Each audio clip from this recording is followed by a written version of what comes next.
Buenas noches. Hemos tenido noticias recientes sobre los incendios en la Macarena, una situación difícil que se ha venido presentando. 2 de los 4 parques, lastimosamente, han ardido. Se calculan en varias hectáreas las pérdidas que hemos tenido en este parque de la Macarena. Son hechos que sin duda nos atañen a todos y que a veces podemos ver como lejanos, pero que de una u otra forma nos afectan. Afectan temas como el medio ambiente, afectan temas como la contaminación y están ligados también a otros procesos aún más complicados a los cuales se refirió el ministro de Defensa, Carlos Holmes Trujillo, que tienen que ver con temas de fondo, temas de narcotráfico. Sobre este y otros temas vamos a hablar precisamente con el doctor Rubén Darío Molano. Él es representante a la Cámara, presidente de la Comisión Quinta de la Cámara de Representantes. Doctor Rubén, bienvenido al Punto. Joiner, mil gracias por su gentil invitación. Son varios puntos, doctor, y yo creo que debemos iniciar por esta situación que ha sido noticia, el incendio en la Macarena. Desde su óptica, ¿cómo ven ustedes este tema? ¿Qué está pasando ahí en la Macarena? Y lo más importante, desde el Congreso, desde la Cámara de Representantes, ¿qué van a hacer? Bueno, con mucha preocupación. El incendio en la Macarena y lo que viene ocurriendo en todos los parques nacionales, entiendo yo, hace parte de una estrategia del narcotráfico, de los grupos armados ilegales que quieren varias cosas en esos parques. Primero, por la vía de los incendios, aumentar los cultivos ilícitos para incrementar la actividad del narcotráfico. Segundo, cuando no es eso, por esa misma vía de los incendios, potrerizar esos terrenos para montar actividades ganaderas y actividades de especulación, esperando una futura titulación, porque recuerde usted que esos parques naturales son baldíos. Tercero, también lo hacen con el propósito a veces de implementar actividades agrícolas de gran extensión que tienen un impacto negativo. Y finalmente también lo hacen para especular con el tema de la tierra. Usted recordará que en los acuerdos de La Habana quedó un compromiso de titularizar 3 millones de hectáreas y muchas de estas personas piensan que tomando posesión sobre esos baldíos, haciendo algún tipo de actividad económica, se los pueden titular. Bien sea para cualquiera de los fines que hemos mencionado. Todos son delitos que están tipificados en el Código Penal, que se llama el ecocidio, pero además son delitos de lesa humanidad, porque afectan no solamente los derechos colectivos, sino quizás el derecho más importante que tenemos todos los ciudadanos colombianos, que es el derecho a un medio ambiente sano y a proteger nuestra biodiversidad. Vamos rápidamente con esos 3 puntos que usted expone sobre la problemática de lo que está ocurriendo en la Macarena. Se habla de inclusive asesinatos allá, los campesinos están en la mitad. Usted nos habla, esto puede ser un problema que se da después del acuerdo de paz, donde nos quedan más de 200.000 hectáreas más o menos, ¿sí? Y allí está la lucha precisamente por esos terrenos. Yo creo, Joiner, que esto se remonta a eso, tiene una íntima relación con eso. Los acuerdos nos dejaron un regalo envenenado, que son 200.000 hectáreas de coca en el país, que ustedes todos saben que es el motor de la violencia en Colombia, es el motor de la corrupción en Colombia. La disputa de esos territorios, que antes los controlaba las FARC, es la que está generando toda suerte de conflictos en esas zonas. No solamente la ocupación ilegal del territorio por la vía de esos crímenes, con los procesos de quema de ecosistemas tan importantes, sino que ahí se explican mucho de los asesinatos de los líderes sociales que están sucediendo lamentablemente actualmente en Colombia. Y el otro punto que usted tocaba es el tema de la titulación. ¿En qué consiste eso? Porque también, según lo que usted nos ha contado, es un tema que nos viene del acuerdo de paz. El Estado se comprometió en ese acuerdo 3 millones de hectáreas. A titularizar 3 millones de hectáreas y a formalizar 10 en un periodo de 12 años. Para eso constituyeron una cosa que llama el Fondo de Tierras. Y la fuente fundamental de alimentación del Fondo de Tierras, pues son los terrenos baldíos del Estado. Los parques son reservas especiales, son sistemas de protección especiales que tienen la connotación de ser terrenos baldíos. Entonces estos señores piensan que quemando el bosque, destruyendo la biodiversidad, montando actividades ilícitas como el narcotráfico, actividades como la ganadería extensiva, como algún tipo de cultivos, o simplemente con base en eso dedicándose a la especulación, ellos van a tener una expectativa de que el Estado les va a titular esas tierras. Que el Estado saque una resolución y les haga la adjudicación de esos baldíos por cuenta de esa expectativa que se ha generado ahí.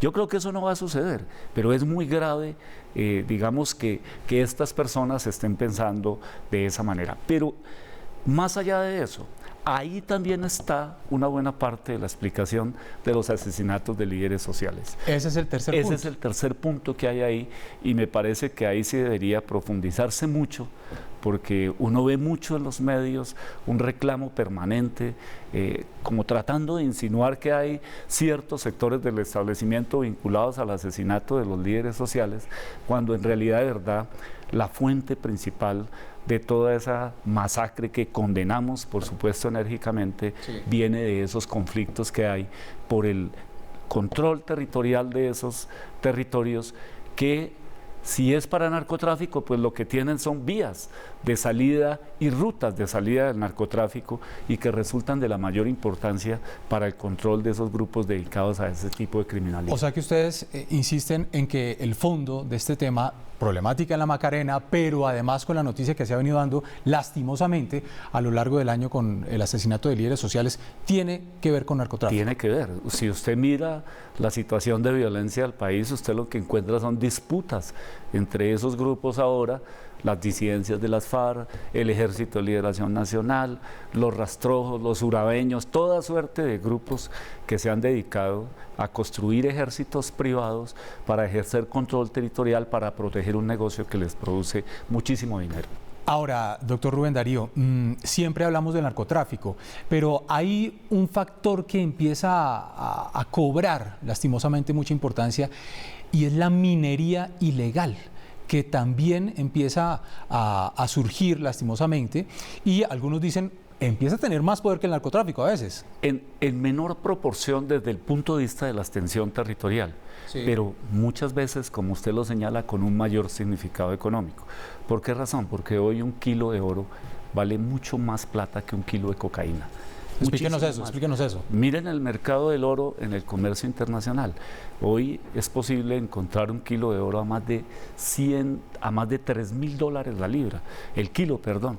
Esa es una cifra que está por encima de lo que se produce en materia de coca. Entonces estos señores han ligado los dos negocios. Cuando no están en el narcotráfico o cuando tienen dificultades con el narcotráfico, se dedican a la minería criminal, porque no es ilegal, es criminal, porque esa minería utiliza cianuro, porque esa minería no tiene ningún título, no tiene ninguna licencia, y es una minería que se usa exclusivamente para alimentar las finanzas de los grupos criminales que actúan en diferentes frentes y constituyendo la minería en otra fuente importante de sus actividades económicas. Entonces, claro que esa también es gravísima, sobre esa decimos poca en Colombia. Sí. Si usted revisa, hay consultas populares todos los días contra la minería legal, contra la que tiene título, contra la que tiene licencia, pero contra la minería criminal que utiliza cianuro, que está destruyendo las principales fuentes hídricas del país, que está destruyendo la selva amazónica,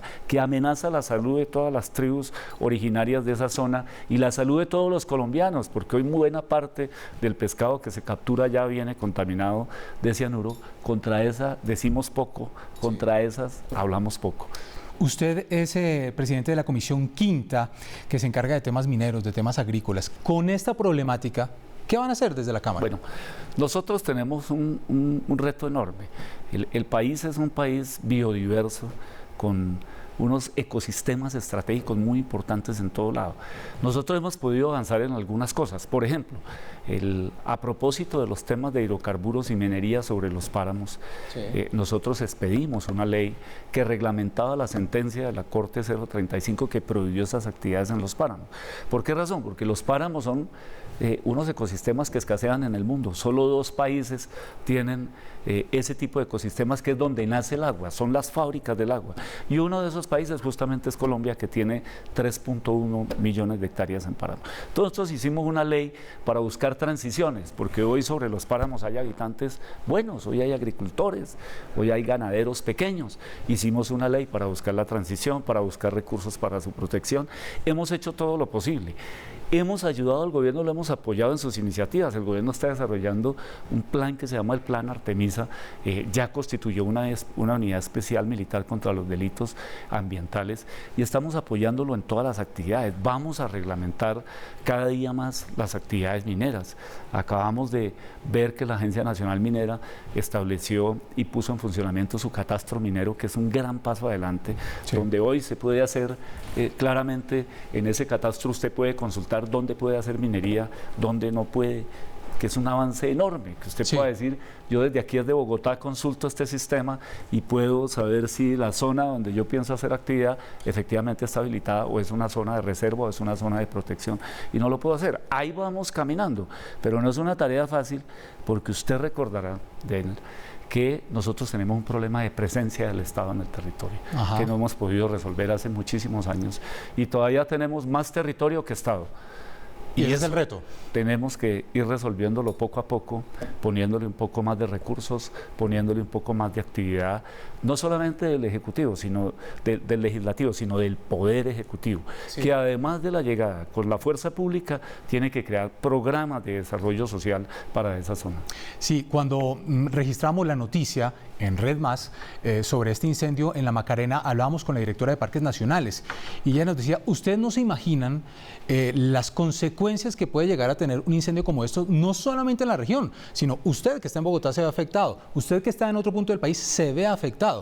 Desde la Cámara de Representantes, ¿cómo ven el tema en Cundinamarca? Nuestro tema de contaminación y ese llamado que usted está haciendo que es muy importante para industriales, para distintos sectores, para que nos unamos en un pacto por el medio ambiente y por la contaminación en Cundinamarca. Tristemente, yo que veo en Cundinamarca y en general en el país, que nosotros dejamos de envejecer los problemas y envejecen mal. Y cuando los vamos a resolver nos cuesta, primero, una fortuna de plata y segundo, una enorme dificultad hacerlo. Le pongo el ejemplo más concreto, el río Bogotá. Duramos contaminándolo infinitamente. Hoy hay una sentencia de una magistrada de mucho valor del Tribunal de Bogotá que ordenó a más de 50 instituciones descontaminar el río. Nos vale 8 billones de pesos la descontaminación. 8 billones de pesos y hay que poner en sintonía a más de 60 instituciones que tienen que ver con la descontaminación del río. En el tema de los incendios forestales nos pasa lo mismo. Los incendios forestales finalmente el viento los trae a las ciudades y eso en parte ayuda a la contaminación del aire que ustedes han visto particularmente en la zona de Soacha.